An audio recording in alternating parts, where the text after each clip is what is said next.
Entonces hoy vamos a hablar de magnitudes y unidades dosimétricas.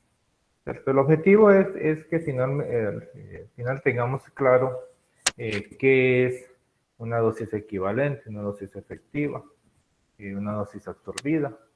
Tengamos en claro también pues qué es la actividad. O sea, no podemos hablar de todas las magnitudes y unidades dosimétricas pues, porque el tiempo no nos da, pero vamos a hablar como de las más relevantes, que existen, de las que de una u otra manera pues hemos podido tener eh, acceso.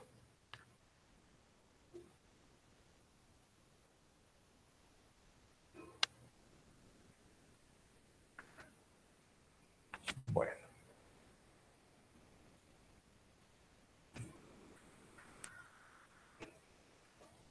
recordemos qué es la radiación, ¿cierto? La radiación es la propagación de la energía, ya sea en forma de ondas o de partículas. Radiación de energía en forma de ondas o de partículas, ¿cierto? O sea, cuando hablamos de ondas, estamos hablando de radiación electromagnética. Así que la radiación es energía propagándose. O sea, hay partículas, estamos hablando de partículas, hablamos de partículas alfa, beta, protones, neutrones, que se están propagando y ellas están transportando energía. Asimismo, la radiación electromagnética, rayos X o rayos gamma, se están propagando y están viajando, están moviéndose en el espacio, en el medio, y están entregando energía. Bien. Y cuando hablamos de radiación ionizante, pues es propagación de la energía, ya sea en forma de partículas o radiación electromagnética, que tiene la capacidad de ionizar la materia. Cuando decimos que tiene la capacidad de ionizar la materia, pues estamos diciendo que son partículas que pueden arrancarle electrones a un átomo, o que puede arrancarle electrones a una molécula. Y cuando eso ocurre, entonces esa ionización tiene que solucionarse de alguna manera, porque los átomos o las moléculas tienden siempre a estar en el equilibrio, o sea que las cargas eléctricas positivas contenidas en el núcleo y las cargas eléctricas negativas contenidas en los electrones, la suma total siempre sea cero. O sea, si tengo 2 protones, tendré 2 electrones. Si tengo 90 protones, tendré 90 electrones. Entonces, cuando hay una ionización, pues hay un electrón menos, uno o varios electrones menos, o uno o varios protones menos. Entonces, eso me causa una descompensación en el equilibrio electrónico del átomo, y eso se tiene que solucionar de alguna manera. Y eso se soluciona generalmente cuando se produce una ionización por arrancarle electrones a un átomo o a una molécula. Eso se soluciona, pues, asociándose con un átomo que es vecino o con una molécula vecina y generándome enlaces moleculares que me van finalmente a generar compuestos diferentes o compuestos que no estaban presentes en la materia en el momento en que se produjo la ionización. Así que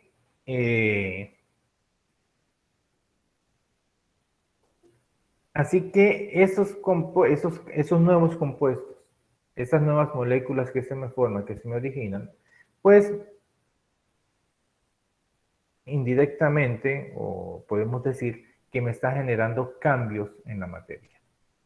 Que me está generando cambios en la materia. ¿De dónde proceden? ¿De dónde proceden todas esas partículas? Pues esas partículas proceden del átomo. Toda la radiación ionizante procede de los átomos. Bien. ¿Cómo así que de los átomos? Sí. Nosotros podemos tener electrones que salen de un átomo. Los electrones son partículas radiactivas y son libres. Si arrancamos un electrón, es libre. Una partícula beta, de hecho, es igual a un electrón. Es un electrón. Es una partícula. Tenemos también protones. Tenemos protones que vienen del núcleo atómico. Esos protones libres tienen una gran capacidad de ionizar la materia. Es una partícula cargada positivamente. Esta partícula cargada al pasar por cerca a otro átomo, puede arrancarle electrones a un átomo. Es más, en su propio recorrido, al salir de aquí, al pasar por acá, por ejemplo, podría haberse arrastrado este electrón que está aquí. Y el electrón estaría girando, orbitando alrededor de él, y esto sería un átomo de hidrógeno. Pero me ionizó el átomo, me ioniza el átomo, o sea, me le arranca electrones a los átomos.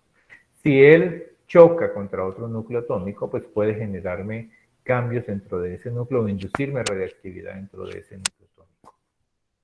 Bueno, también tenemos emisión de neutrones. Los núcleos pueden emitir neutrones. Además, en el interior, los núcleos atómicos, los componentes del núcleo atómico, tanto los neutrones como los protones, pueden emitir partículas beta.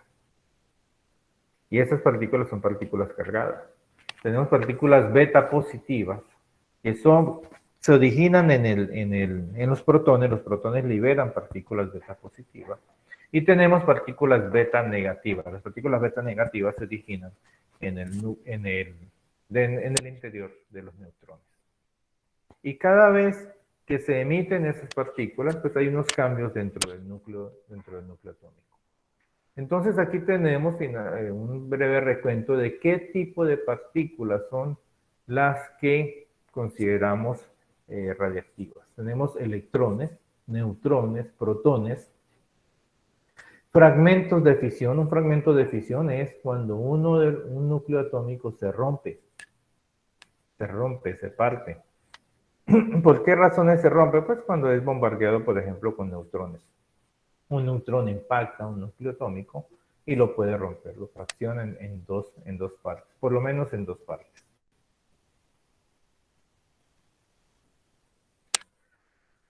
Partículas alfa. Las partículas alfa provienen también de núcleos atómicos bastante pesados, bastante grandes.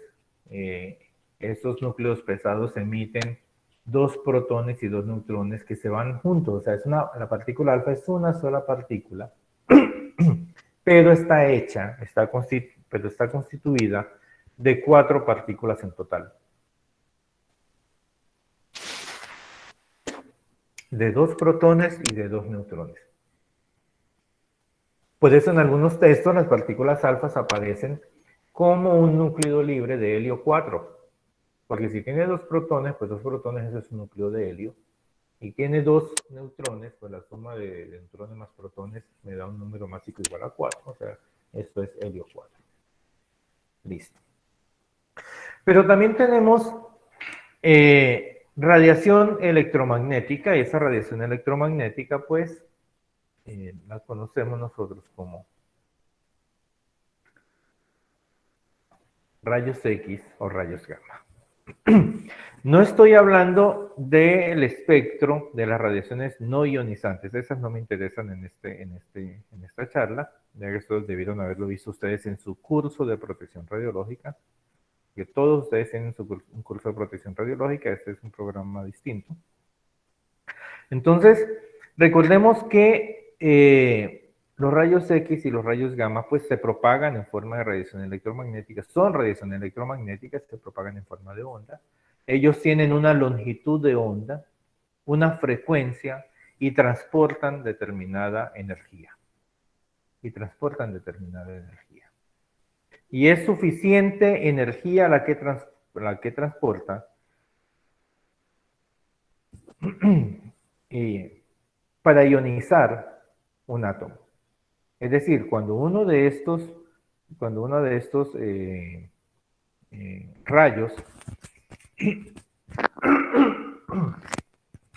cuando uno de estos rayos interactúa o choca, por ejemplo, con un electrón, le entrega energía, y esa energía que el electrón recibe, pues es la suficiente para hacer que el electrón salga del átomo, ionizándome así el átomo.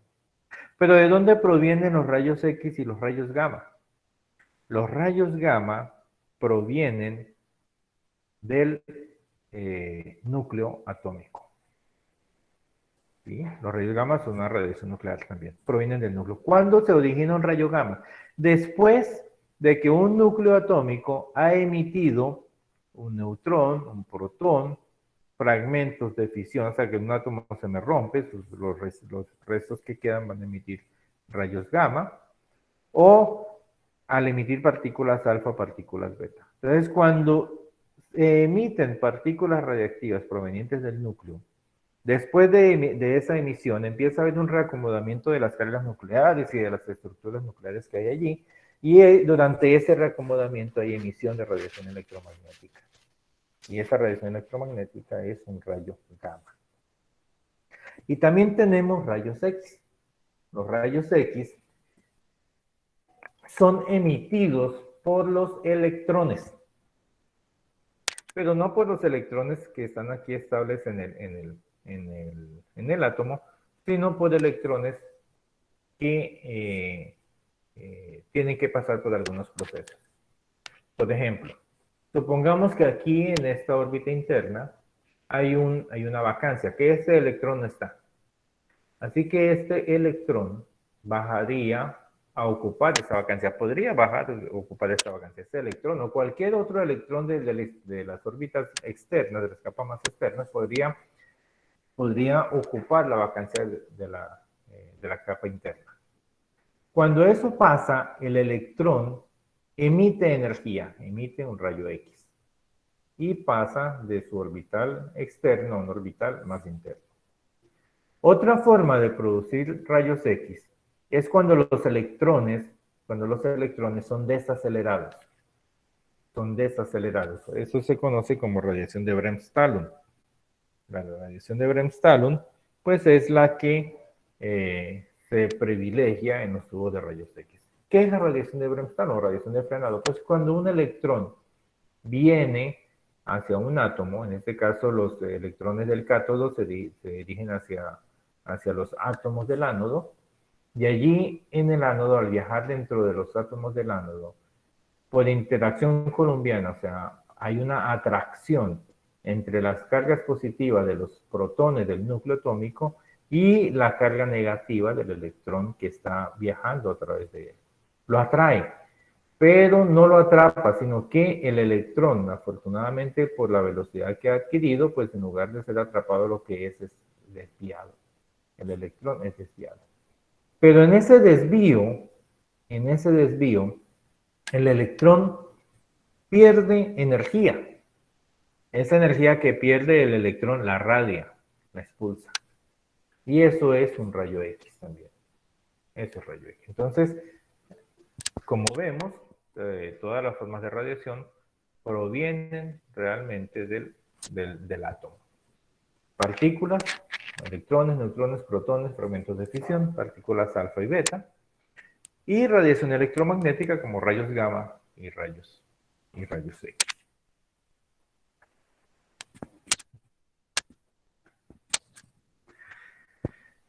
Todos nuestros sentidos son completamente ineficientes a la hora de detectar la radiación. De hecho, nosotros en este mismo momento estamos siendo bombardeados por una gran cantidad de radiación, tanto ionizante como no ionizante. Donde quiera que estén ustedes, en su casa, en su apartamento, en la finca, en el carro, en el trabajo, y aunque estén alejados de cualquier equipo de rayos X o de cualquier isótopo o radiofármaco que se esté utilizando dentro de la institución, ustedes están recibiendo radiación electromagnética en este momento. Perdón, están recibiendo radiación ionizante en este momento. No solamente radiación electromagnética, porque ustedes están siendo bombardeados, bueno, y yo también, en este momento estamos siendo bombardeados por rayos gamma. ¿De dónde provienen esos rayos gamma? Esos rayos gamma provienen de los átomos que hacen parte de todo lo que conforma el universo. De todos los elementos que conforman la corteza terrestre. De todos los elementos con los que están fabricadas las cosas que utilizamos. Incluso los elementos que hacen parte de nuestro cuerpo. El ser humano está construido con diferentes elementos, está construido con todos los elementos que conocemos en la naturaleza, ¿cierto? Sodio, oxígeno, carbón, calcio, fósforo, nitrógeno. Y todos esos elementos tienen unos isótopos que son radiactivos, que existen en la naturaleza de forma natural y que emiten partículas beta, y emiten radiación gamma. Algunos elementos más pesados, como el uranio, por ejemplo, tienen isótopos que emiten rayos, partículas alfa. Existe el radón 222 en la naturaleza, pequeñas cantidades de radón, y que se acumula a veces en edificios cerrados, en casas cerradas, y respiramos entonces radón, que es bastante radiactivo, emisor de partículas alfa y emisor de rayos gamma. Así que nosotros estamos siendo bombardeados por radiación ionizante constantemente.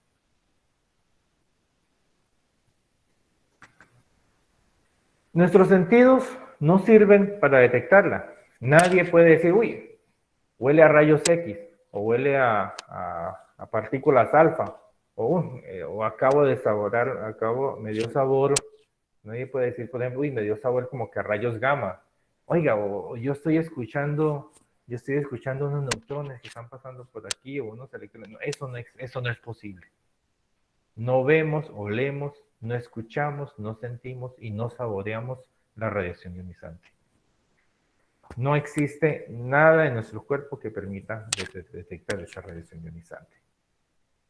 Y así, pero no la podemos detectar, pero existe y puede generar efectos. Entonces es necesario que exista una forma de nosotros poderla medir o de pronto poderla expresar, ¿cierto?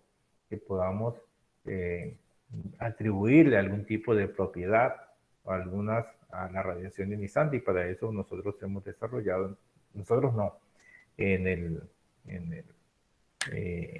se ha creado la Comisión Internacional de Medidas de la Radiación, que es la ICRU, por sus siglas en inglés.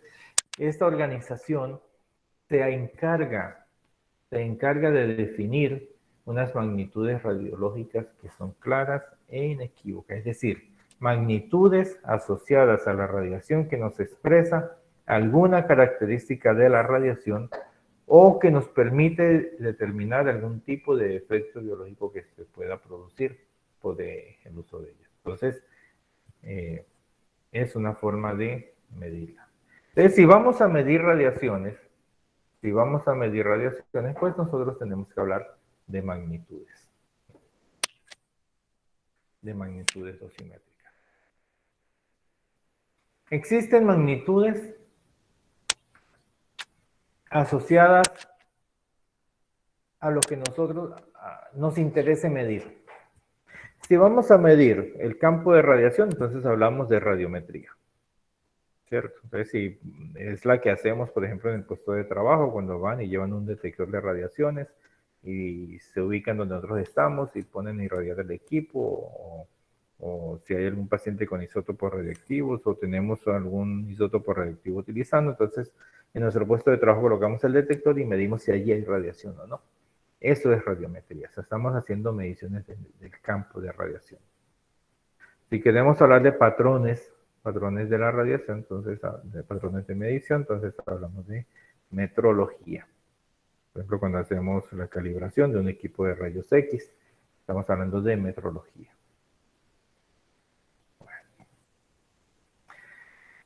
Si hay magnitudes dosimétricas, cuando estamos hablando del depósito energético de la radiación, y hay magnitudes en radioprotección que se expresan o que tienen que ver con el efecto biológico producido.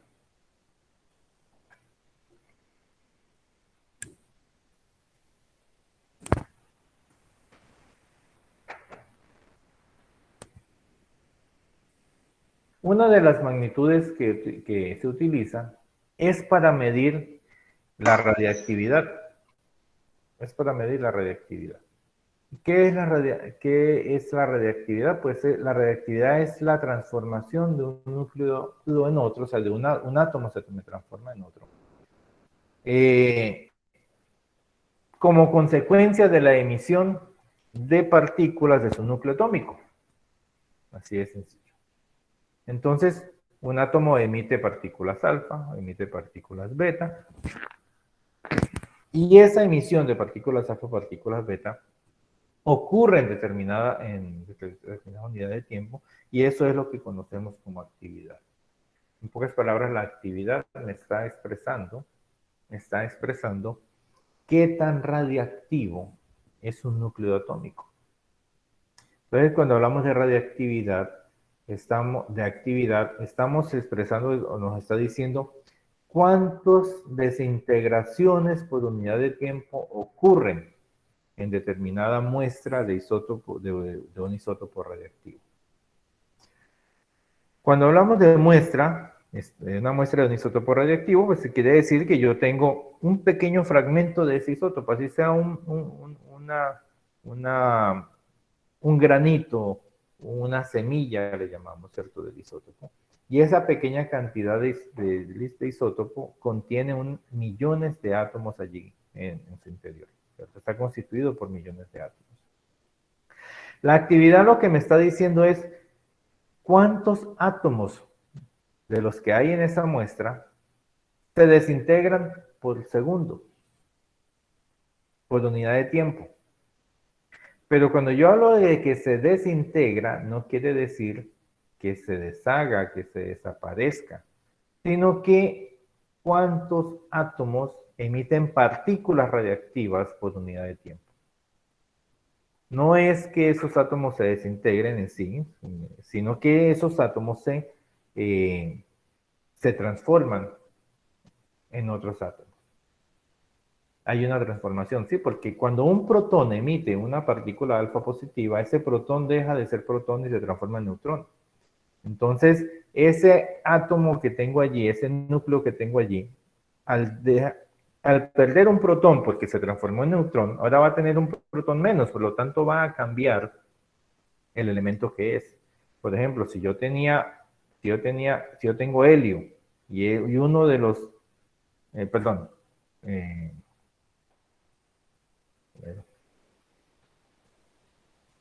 en el caso de helio, emite una partícula negativa, o sea, le emite el neutrón, y ese neutrón, al emitir la partícula beta negativa, se transforma en protón, entonces yo voy a tener litio. O sea, cuando hay una transformación, la cantidad de protones que yo tengo en el núcleo, eso es lo que me determina el elemento que es. Así que si yo tengo cambios, si tengo protones y tengo neutrones que se están transformando, neutrones en protones y protones transformándose en neutrones, pues allí hay un cambio en la estructura atómica, hay un cambio en el núcleo atómico, y ese cambio pues implica que cambia el elemento. Y eso es lo que se conoce como desintegración radiactiva, desintegración por segundo.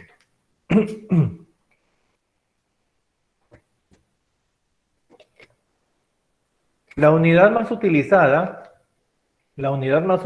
es el curio. La unidad más utilizada es el curio, y el curio es una medida, nos expresa que equivale a 3.7 por 10 a la 10 desintegraciones por segundo. Una desintegración por segundo es un becquerelio. Un becquerelio es la unidad de la actividad, en el sistema internacional. El curio es una unidad tradicional, no es una unidad del sistema internacional. Nosotros deberíamos siempre expresar la actividad en becquerelios, pero por tradición y en honor a Marie Pierre Curie, me imagino, siempre hemos utilizado el curio como unidad. Entonces, la relación entre el curio y el becquerelio es esa. Un curio equivale a 3.7 por 10 a la 10 becquerelios. Sí, becquerelio. Y si un becquerelio es una desintegración por segundo y un curio es 3.7 por 10 a la 10 desintegraciones por segundo, entonces un curio es 3.7 por 10 a la 10 becquerelios. Así como se interrelacionan, estas estas unidades. Ahora, la actividad, como ya dije, es la expresión de qué tan radiactivo es un núcleo, qué tanta radiación está emitiendo ese núcleo, y ese núcleo pues va a perder con el tiempo esa actividad. Es como una pila que se va agotando hasta llegar casi al cero. No va a llegar al cero nunca, toda la vida va a continuar irradiando. Lo que pasa es que ya la radiación que finalmente va a emitir, o cuando uno dice que ya el isótopo no es radiactivo, no es que no sea radiactivo, sino que la cantidad de muestras que contiene, la cantidad de átomos que contiene, que están emitiendo radiación, pues son tan poquitos que lo que uno mide pues está prácticamente dentro de lo que se considera radiación natural. Se vuelve radiación natural. O sea, es un elemento más de la naturaleza que va a emitir ese poquito de radiación al que estamos acostumbrados y adaptados. Entonces, durante el tiempo se pierde esa actividad, durante el tiempo se va perdiendo hasta llegar a un momento en el que se ha perdido la mitad de esa actividad. Cuando hablamos de que se ha perdido la mitad de la actividad, estamos diciendo que la mitad de los átomos que hay en esa muestra ya dejaron de ser radiactivos. Ese tiempo en el que ocurre se conoce como periodo de semidesintegración.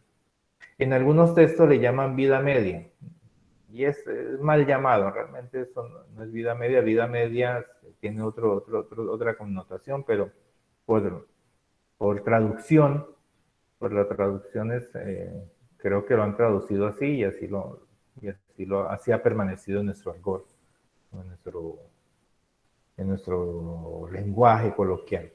Pero en realidad es periodo de semidesintegración, o sea, el tiempo que se necesita para que un isótopo radiactivo pierda la mitad de sus átomos radiactivos. O sea, no que los pierda, sino que deje de ser radiactivo. Bien. Entonces nosotros podemos hacer algunas relaciones, algunos ejercicios con respecto a esto. Por ejemplo, si nos dicen que ¿cuántos átomos por segundo se desintegran en una muestra de cesio 137 si su actividad es de 3 curios? ¿Cierto? Entonces pensemos, si tenemos 3 curios, nosotros podemos decir que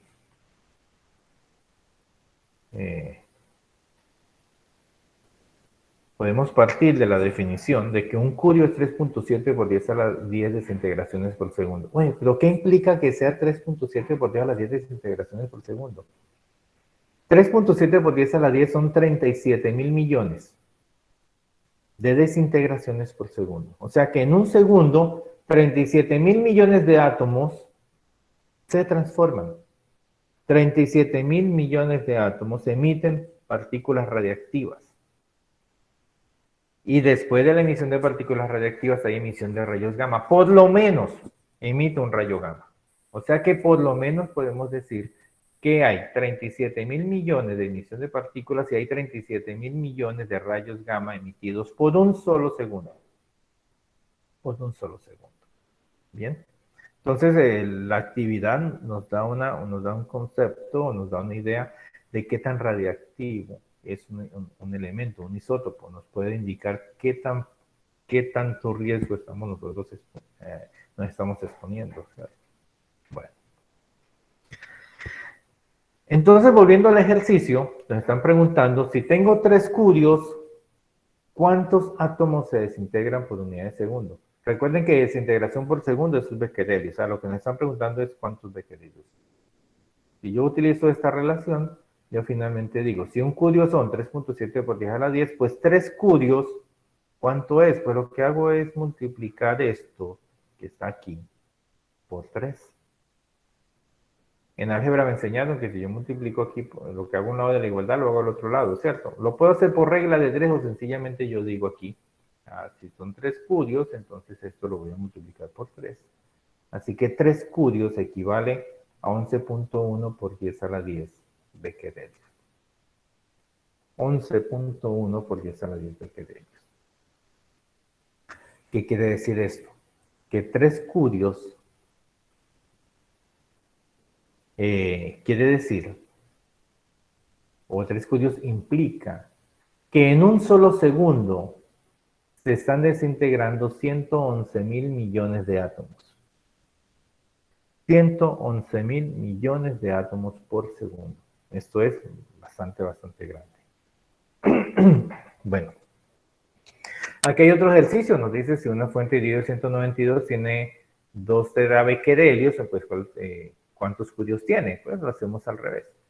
Si partimos otra vez de la definición, si un curio son 3.7 por regla 10 becquerelios, pues entonces lo despejamos de acá el becquerelio. Un becquerelio serían 27 por 10 a la menos 12 curios. Nos están preguntando 2 terabequerelios, ¿cuánto es? 2 terabequerelios, 2 tera, un tera es la expresión de 10 a la 12, o sea, 2 por 10 a la 12 becquerelios. Hacemos lo mismo. Si yo aquí tengo 2 por 10 a la 12, pues lo que yo voy a hacer es multiplicar esto por 2 por 10 a la 12. Y eso finalmente me va a decir que 2 terabequerelios es igual a 54 curios. Bien, así más o menos usamos el concepto de la actividad. Bueno. Pero hay que tener en cuenta otras magnitudes, y dentro de estas magnitudes tenemos la exposición. La exposición es una magnitud que aplica únicamente a radiación electromagnética, o sea, a fotones. Cuando yo digo fotones son rayos X y rayos gamma. Aplica únicamente a radiación electromagnética. Entonces, como aplica únicamente a radiación electromagnética, pues nosotros lo que vamos a hacer es considerar un volumen de aire, donde van a incidir los fotones y donde los fotones me van a producir ionizaciones. ¿Qué es ionización? Las ionizaciones pues son cargas eléctricas, o sea, electrones libres y átomos que me quedan ionizados, o sea, que me quedan positivos dentro del elemento. Así que tomamos los iones de un solo signo, las cargas de un solo signo, las cargas expresadas en columpios, y lo dividimos en la cantidad de masa de aire contenido en ese volumen. Y eso lo expresamos en columpios por kilogramo. Columpios por kilogramo. Bueno, miremos aquí. Tenemos un fotón que me produce aquí una ionización, y ese electrón que arranca, ese electrón que se produce, me va a generar otras ionizaciones, porque recuerden que el electrón libre es también una partícula radiactiva. Y ese electrón me va a originar o me va a generar más ionizaciones dentro del volumen. Aquí tengo otro fotón que no alcanza a producir la ionización dentro del volumen, sino que la ionización la produce afuera. Entonces nosotros podríamos decir, no, pero es que la ionización la produjo afuera, así que yo no voy a tener en cuenta esos iones, esas cargas. Que de hecho, mire que muchos de ellos se quedaron por fuera. ¿Cierto?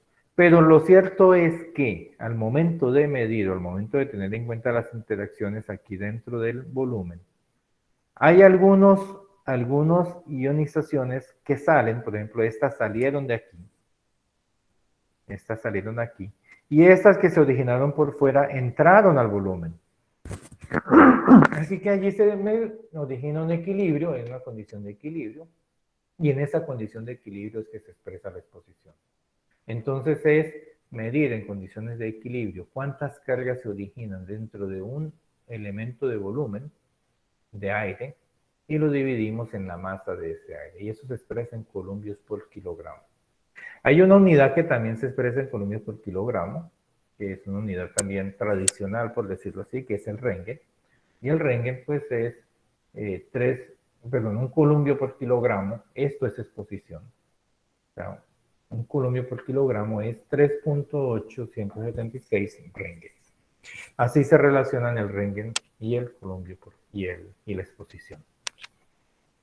Podemos decir entonces que el Rengen, un Rengen es 2.58 por 10 a la menos 4 columpios por kilogramo. Entonces recuerden, cuando hablamos de exposición estamos hablando de depósito de energía, o sea, cantidad de ionizaciones producidas en un volumen de aire. Estamos midiendo ese en aire.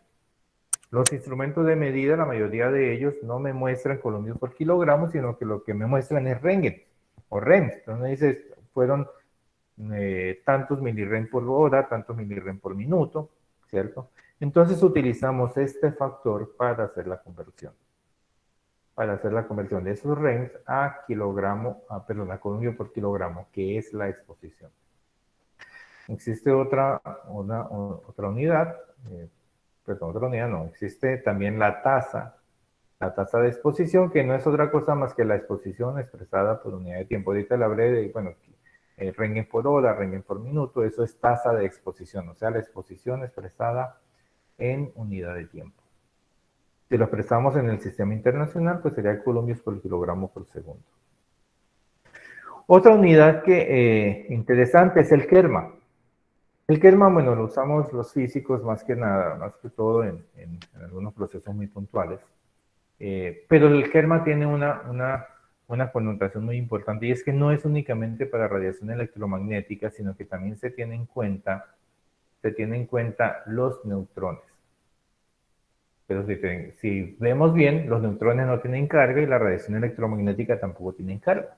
Entonces, el Kerma se utiliza únicamente para radiación indirectamente ionizante. En su curso de protección radiológica, pues recuerden que es radiación indirectamente ionizante. Bueno. Entonces, allí el Kerma se define como el cociente entre la suma de todas las energías cinéticas de las partículas cargadas que se producen por la ionización dentro del elemento de masa. Ahora, el Kerma sirve también tanto para aire como para tejido. Aire o agua, en condiciones de equilibrio. ¿Bien? Aire o agua, y es una magnitud dosimétrica, para hacer dosimetría. Bueno. Entonces la energía expresada en joules, y la masa expresada en kilogramos, eso nos da una unidad que es el Gray. El Kerma es muy similar a la dosis de entrada, a la dosis en superficie que utilizamos ya en dosimetría del paciente, o en dosimetría de los trabajadores, como trabajadores. Bien.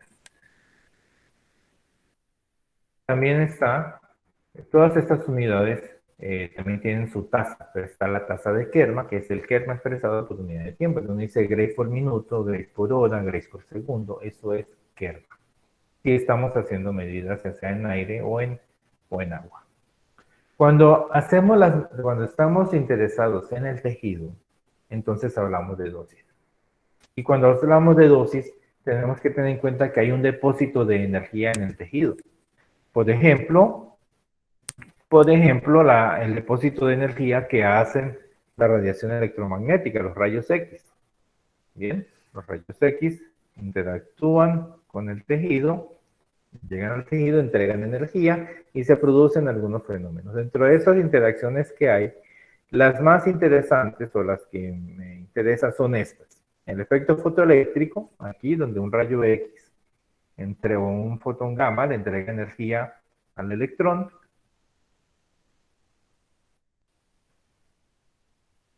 Pero vamos a trazar un poquito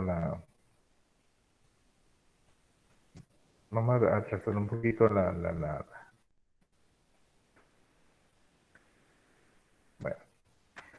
Aquí en esta primera interacción tenemos una dispersión coherente, o sea, el fotón interactúa, pero no entrega energía. Entonces, aquí no hay ionización. ¿Qué pasó?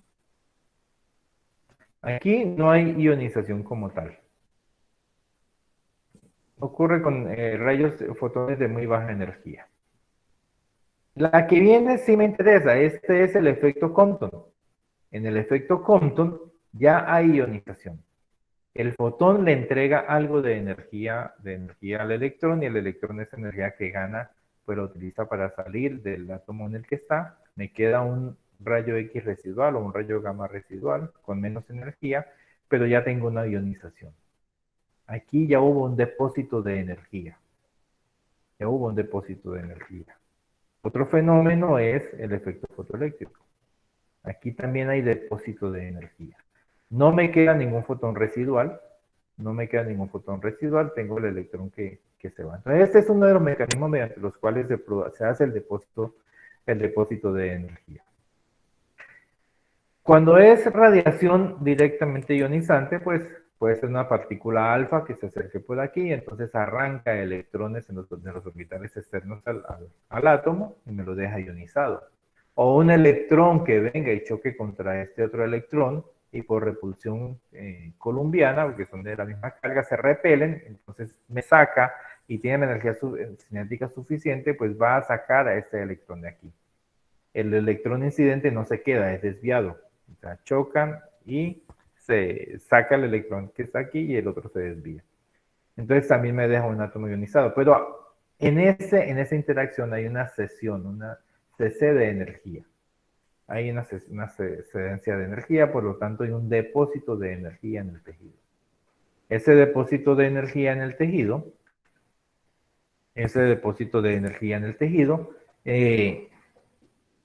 entonces implica que hablemos de dosis absorbida. Cuando hablamos de dosis absorbida, no nos interesa el tipo de radiación que hizo ese depósito. No nos interesa el tipo de radiación que hizo ese depósito de energía. Entonces, una magnitud utilizada, válida para todo tipo de radiación, no solamente para una determinada radiación, sino que todo tipo de radiación se le puede aplicar. Cualquier forma de radiación que interactúa con el tejido le entrega energía. Y si solamente estamos mirando eso, entonces estamos hablando de dosis absorbida. Así que la energía igual expresada en julios, la masa del tejido en el que se hizo el depósito en kilogramos, eso hablamos, es una unidad, se conoce como Gray, ya lo vimos. Por eso les decía que el kerma es muy similar a la dosis absorbida, solo que el kerma pues lo utilizamos en aire o en agua para hacer mediciones de dosimetría, unos procedimientos que hacemos los físicos, y la dosis absorbida pues ya la utilizamos para la dosimetría del paciente o del trabajador. Podemos utilizarla en cualquiera de los dos, más para el paciente. De hecho, en radioterapia, las prescripciones de dosis para tratamientos de cáncer se hacen en dosis absorbida. El radioterapeuta nos dice hay que dar tantos grays, tantos miligrays, tantos centigrays, y eso es lo que uno programa. Bien. También existe la tasa de dosis absorbida, que ya es la dosis expresada en unidad de tiempo. Si nosotros vamos a tener en cuenta el tipo de radiación que se utilizó, entonces ya no hablamos de dosis absorbida, sino que pasamos a otra dosis, que es la dosis equivalente. Es la dosis equivalente. Cuando hablamos de dosis equivalente, pues es la dosis absorbida multiplicada por el factor de ponderación de la radiación. Y aquí este factor de ponderación de la radiación, pues lo que me está diciendo es, bueno, es un valor numérico que me puede indicar qué tan dañina o qué tan nociva es determinada radiación en el tejido, porque van a entregar un depósito de energía. Por ejemplo, los fotones tienen un factor de ponderación de 1. O sea, si es 1, o sea, podríamos decir que los fotones son los que menos efecto inducirán en el tejido. Comparado, por ejemplo, con una partícula alfa, que la partícula alfa el factor es de 20, o sea que una partícula alfa me generará una reacción 20 veces mayor que un rayo X en el tejido sobre el cual incida, sobre el cual haga el depósito de energía. Y así tenemos diferentes formas de energía aquí, fotones, a rayos X y rayos gamma, electrones y muones, o sea, aquí en este renglón nosotros simplemente podemos decir rayos beta, partículas beta, también el factor de ponderación es 1. Si estamos expuestos a neutrones, los neutrones pues tenemos diferentes rangos de energía, dependiendo del rango de energía en el que tengan los neutrones, pues el factor va a ser desde 5 hasta 20. Bien. menos de 10 kiloelectronvoltios 5, entre 10 y 100 kiloelectronvoltios 100, entre 100 y 2 megaelectronvoltios es 20, y pasada la barrera de los 2 megaelectronvoltios decrece. Para protones, distinto de los protones de retroceso, entonces el factor de ponderación es de 5. Entonces, si yo quiero conocer la dosis equivalente, ¿qué hago? Pues calculo la dosis absorbida o la mido, y eso lo multiplico por el factor de radiación al que dé lugar. Es decir, que si fue un rayo X, pues yo multiplico por 1. Numéricamente, para los rayos X y los electrones y las partículas beta, pues numéricamente va a tener el mismo valor que la dosis absorbida, pero cambiamos la unidad. La expresamos ahora en Sievert. Bien.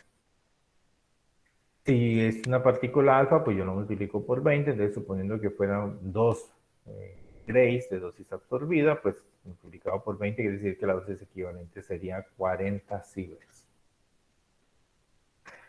Ahora, si me interesa también saber en el tipo de tejido en el que se hizo ese depósito de energía, qué posibles reacciones va a tener, pues lo que nosotros hablamos de dosis efectiva.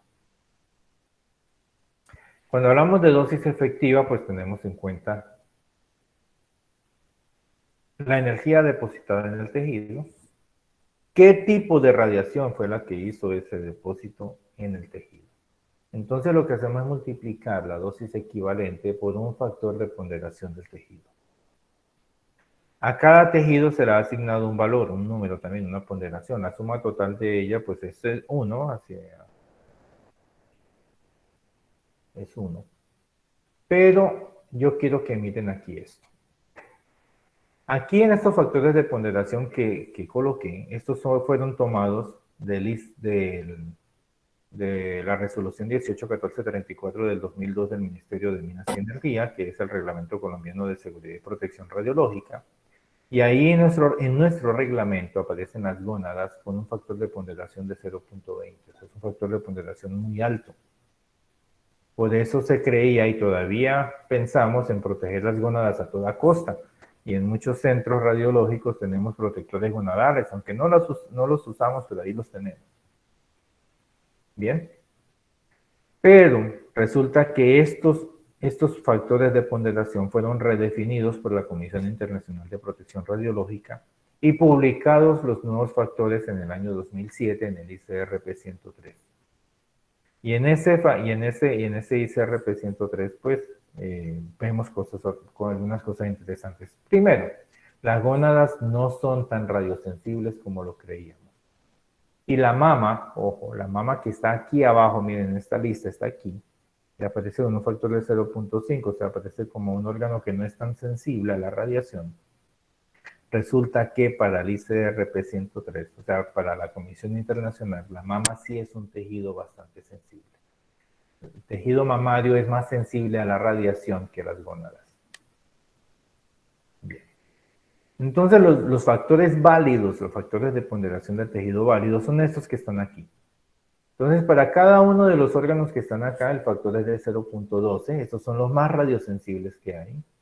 Luego tenemos las gónadas, y mire cómo pasaron de 0.20 a 0.08. Y la mama, que estaba en 0.05, pasó a 0.12. Bien.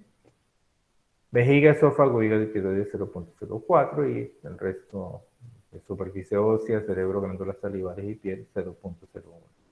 Esto es para cada uno de los tejidos que nos interesa. Entonces, si yo quiero calcular la dosis efectiva en el estómago, entonces multiplico por 0.12. Si la quiero calcular en tiroides, pues multiplico por 0.04. ¿Listo?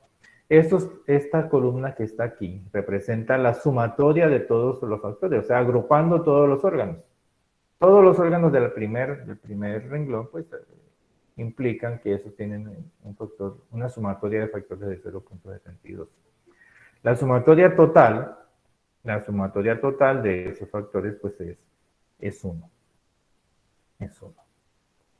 Así que si la sumatoria total es 1, quiere decir que para cuerpo entero, la dosis efectiva tiene el mismo valor, tanto numérico como de unidades, que la dosis que la dosis equivalente. ¿Sí? Porque si yo multiplico una dosis equivalente de tantos grays, 5 grays, por ejemplo, por el factor de ponderación, pues la sumatoria del total y la sumatoria es 1, pues 5 por 1, 5 ciber, perdón, 5 ciber por 1, eso va a ser 5 ciber igual. La dosis efectiva también se expresa en ciber. Bueno. ¿Cómo funciona? Pues miremos aquí. Tenemos esto, tenemos que si un paciente recibe una dosis de 0.2 grays de rayos X, pues me preguntan cuál es la dosis recibida en el esófago. Aquí ya en el ejercicio,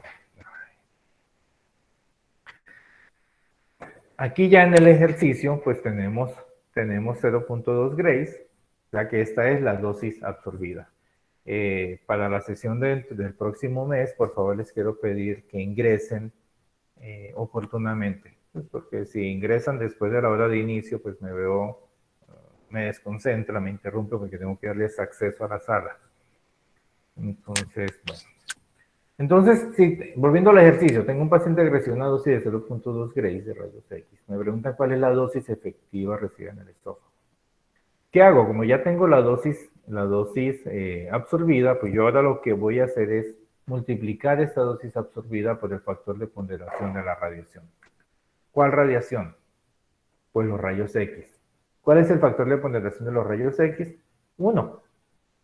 Si el factor de ponderación de los rayos X es 1, pues multiplico 0.2 por 1, eso me da 0.2 ciber. Recuerden que cambio la unidad a ciber.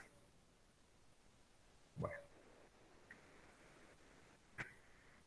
Ahora con la dosis equivalente, pues calculo la dosis efectiva.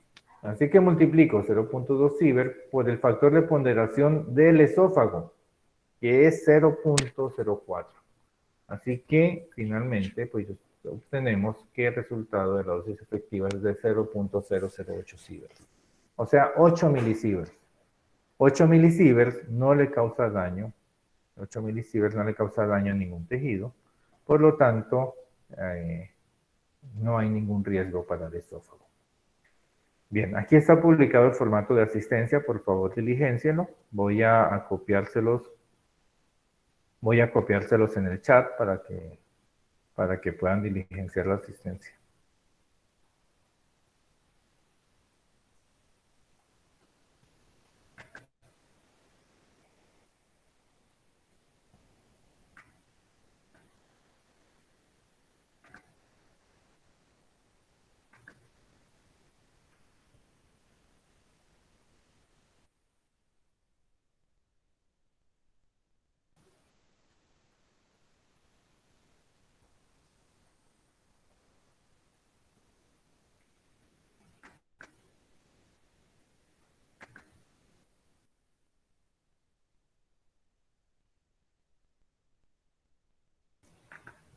Listo, ya tienen en el chat el enlace para que llenen la asistencia, por favor. Listo. Entonces, así es como uno lo puede aplicar. Pero ¿dónde ve uno esto más reflejado de mayor aplicación? Pues cuando nosotros utilizamos los límites ocupacionales de dosis. Se ha establecido que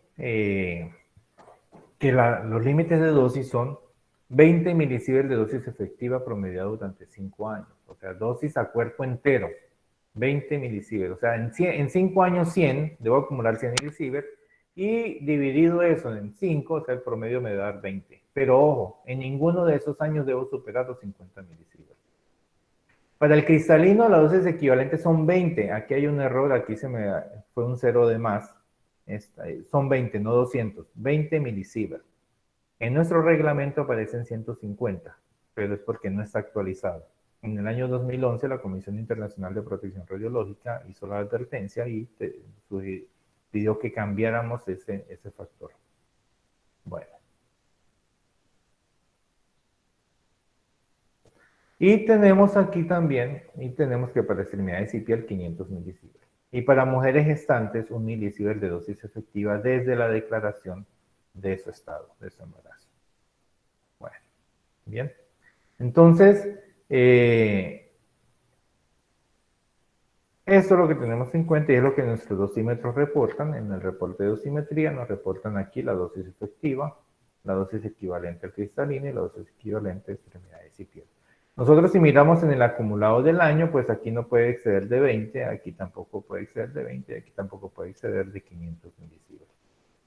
Bueno, yo hasta aquí, llegamos hasta aquí. Ya con esto damos por terminada la sesión de hoy. Hagan la asistencia, por favor. Estoy corriendo a cortar porque ya tengo el otro grupo solicitando acceso a la sala. Entonces vamos a interrumpir aquí. Ya terminamos con esto la charla. Y nos vemos dentro de un mes. Por favor, tengan en cuenta eh, el acceso a la sala, hacerlo oportunamente, 5 minutos antes de iniciar la charla, y después para no tener esos inconvenientes de estar interrumpiendo para darles ingreso. Bueno, que tengan un feliz fin de semana, por favor, hagan la asistencia.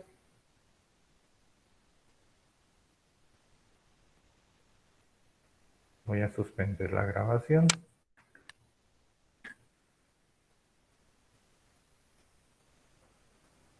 Si tienen alguna pregunta, pueden hacerla aquí a través del chat. Les daremos respuesta durante el transcurso.